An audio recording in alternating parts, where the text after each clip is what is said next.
ಬಳ್ಳಾರಿಯಿಂದ ಸುಮಾರು 820 ಕಿಲೋಮೀಟರ್ ದೂರದ ತಮಿಳುನಾಡಿನ ನಾಗಪಟ್ಟಣಂ ಜಿಲ್ಲೆಯ ವೆಲಂಕಿನಿ ಚರ್ಚ್ನಲ್ಲಿ ಅಪರೂಪದ ಹಾಗೂ ತ್ಯಾಗಮಯ ಪ್ರಾರ್ಥನೆಯೊಂದು ನಡೆಯಿತು.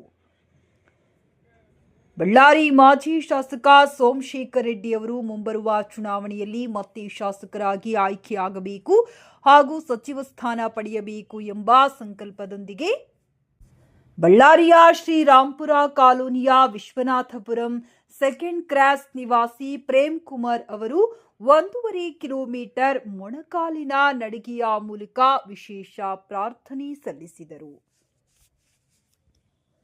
ಸೋಮಶೇಖರ್ ರೆಡ್ಡಿ ಅವರ ಮೇಲಿನ ಅಪಾರ ಅಭಿಮಾನ ಮತ್ತು ನಿಷ್ಠೆಯಿಂದ ಈ ತ್ಯಾಗಮಯ ಅರಿಕೆಯನ್ನ ಹಮ್ಮಿಕೊಂಡ ಪ್ರೇಮ್ ಕುಮಾರ್ ತಮ್ಮ ರಕ್ತದಿಂದ ಬಿಡಿಸಿದ ಸೋಮಶೇಖರ್ ರೆಡ್ಡಿಯವರ ಭಾವಚಿತ್ರವನ್ನ ಕೈಯಲ್ಲಿ ಹಿಡಿದು ಪ್ರಾರ್ಥನಾ ನಡಿಗೆಯನ್ನ ಮುಂದುವರೆಸಿದರು. ಮೊಣಕಾಲಿನ ನಡಿಗೆಯ ವೇಳೆ ಗಾಯವಾಗಿ ರಕ್ತಸ್ರಾವವಾದರೂ ನೋವನ್ನ ಲೆಕ್ಕಿಸದೆ ಸುಮಾರು 2 ಗಂಟೆಗಳ ಕಾಲ ನಿರಂತರವಾಗಿ ಸೋಮಶೇಖರ್ ರೆಡ್ಡಿಯವರ ಹೆಸರನ್ನು ಜಪಿಸುತ್ತಾ ಭಕ್ತಿ ಭಾವದಿಂದ ದೇವರಲ್ಲಿ ಹರಿಕೆ ಸಲ್ಲಿಸಿದರು. ರಾಜಕೀಯ ನಾಯಕರ ಯಶಸ್ಸಿಗಾಗಿ ಈ ರೀತಿಯ ತ್ಯಾಗಮಯ ಪ್ರಾರ್ಥನೆ ಸಲ್ಲಿಸಿದ ಪ್ರೇಮ್ ಕುಮಾರ್ ಅವರ ನಿಷ್ಠೆ ಮತ್ತು ಅಭಿಮಾನ ಅಲ್ಲಿದ್ದ ಸ್ಥಳೀಯರ ಮನಸ್ಸಿಗೆ ತಟ್ಟಿದ್ದು ಅವರ ಸಂಕಲ್ಪಕ್ಕೆ ಎಲ್ಲರೂ ಮೆಚ್ಚುಗೆ ವ್ಯಕ್ತಪಡಿಸಿದರು.